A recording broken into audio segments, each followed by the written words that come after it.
today. Me and Ash will be opening it up.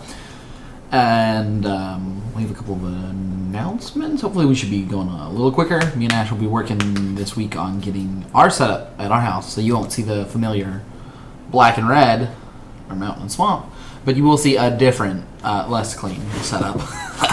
But let's start with the Loot Crate. This one is... Looks Joker themed. I think it's villains. Villains too. So let's start with this yellow thing. I have a yellow thing. It looks like a raincoat, but not slick. So, crappy raincoat. Maybe. It looks like it's canvas. Is that a cooking apron? Oh my god, it's a cooking apron. Oh my god. I ever wanted. Los Pollos Hermanos. Oh, I'm so evil and great. Oh, this is amazing. Let's just keep this on right here. Apron. Cat's here. You guys don't know Cat. Los Pollos Hermanos. It's our nice Breaking Bad one. If you guys don't remember Breaking Bad, that's Gus. He's like the Terminator, except they actually killed him. Barely. Hey, Oh, that's... so I'm not done with Breaking Bad. So thanks for that. Alright, we've got a tiny Captain America thing. There's Hydra, Hail Hydra. So let's see what's going on with this. It's a collectibles thing. The First Avenger. Can I open it?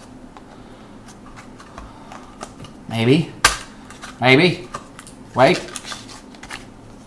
Oh! I've got a little Hydra pen. People go, no, I'm super evil. Let's put this together. Let's be the ultimate villain. The ultimate villain. Don't stab yourself. I hope not to. I'll use the blood to help my drug cartel with that's nifty. If you ever wanted to be, a bad person. Loot Crate exclusive. Joker painted figurine. It's really nice. You can change his little wooden face. I think it's just a wooden figurine. I'm not gonna. He kind of looks like a bobble, like he kind of. Yeah. They're shaped like this. They're little circles. They're kind of this round, artistic style. But he's got two little faces, and that's super cute.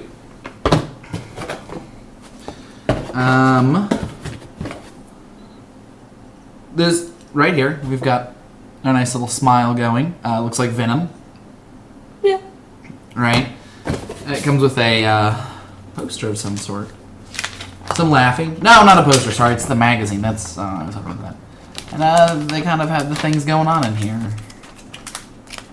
Nothing particularly great. Oh, I can have a Hell Hydra on my ass. People can know that my butt is evil. Oh, and there was one more thing. Carnage, molded. Yes, it's giant. It's actually the size of my head. Each Loot Crate has something that kind of shines. Is the coolest thing. This one, I think everything was nice. I think this is the first Loot Crate where I really liked everything inside of it. Assuming this giant thing is great. Oh my gosh! That is the best! Oh! This is the best. It's so good. This is the best one. The worst thing is still super awesome. I have really cool. a big giant mug to eat and cook in with, and you just be evil and make well, today we actually made crab mac and cheese, but I'm gonna go home and make hot chocolate to go with all this stuff in my new apron, and I'm gonna be evil with my little evil pins and my big evil mug, and pour it all over myself. I think this is the best Loot Crate yet. Remember, Loot Crate is only $20 and some change, or a little over, a little under, depending on how you do it. You can and sometimes you don't find $20 of stuff you want. It's usually $40 worth of stuff. This is all worth more. Like This most makes of these, it up. This is well, most of the value. items, like the T-shirts, are always at least worth $20. You'd pay them if you wanted to buy them.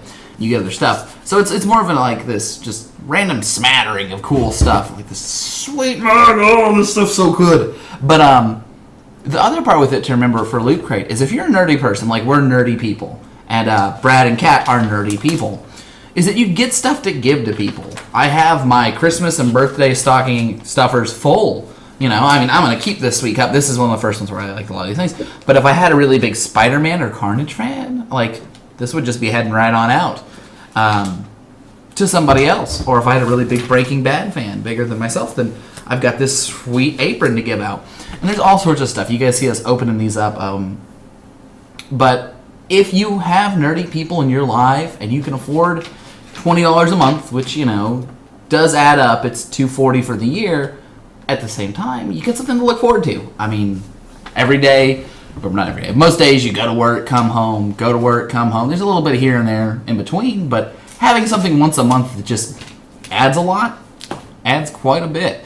So yeah, me and Ash are going to try to get a setup going, and on this same channel, you know, Brad's still out of town again, right? Got kidnapped by ninjas, so we're trying to rescue him. So there's been less of the physical magic content going on. We're going to start trying to supplement that by... Ash grew up playing computer games. And I grew up playing console games. So we're going to mix it up. We're going to start a stream going on where she's playing the console games while I judge her. And then I'll play the computer games and she'll judge me. And you guys can judge us all and backseat us to hell and back. Because that's how games are made to be played. Games like Monkey Island stand out as ones we want to play. Probably the Donkey Kong Country series will probably start on Super Nintendo or 64 for consoles. What time frame do you start playing games, or what years do the games you play come out?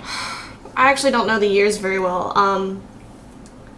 Because we did a little bit of that background research on that one game, Jazz Jackrabbit, which is a Sonic knockoff. Blatant ripoff, the biggest. Blatant ripoff, and I wasn't really aware of it because growing up I did not get to play Sonic games at all. So I thought it was the bee's knees, but I was quickly informed that a lot of the level designs were blatantly stolen from Sonic designs, the speed tunnels, the running animation, stuff like that. It's like they stole the whole game and added rabbit ears. For real. It's the tortoise and the hare story, but with like weird jive 80s lingo. I might go through Jazz Jackrabbit. I played a lot of platformers, playing console games that are primary platformers. I think we're gonna see a little more struggle when I'm playing games that are like FPSs. Like I haven't ever beaten Quake. I played Quake like once as an adult. So we'll get to those games, and there's got to be other ones. If you guys have suggestions, remember you can reach us at mobiuspick@gmail.com. And we'll read your stuff, respond back on our next cast, hopefully, or send you an email back if need be. Brad will be back, I think, either next week or the following week. And I'm going to see about getting Zane. If you guys saw one of the other ones, we had Zane in here, and he's a little zany with his drafts like I am. But we might throw together a Magic Origins draft this week or next before Brad gets here. But we're looking to put out more content more consistently. One of the tricky parts is that, you know, when I'm not here, sometimes Brad does stuff by himself.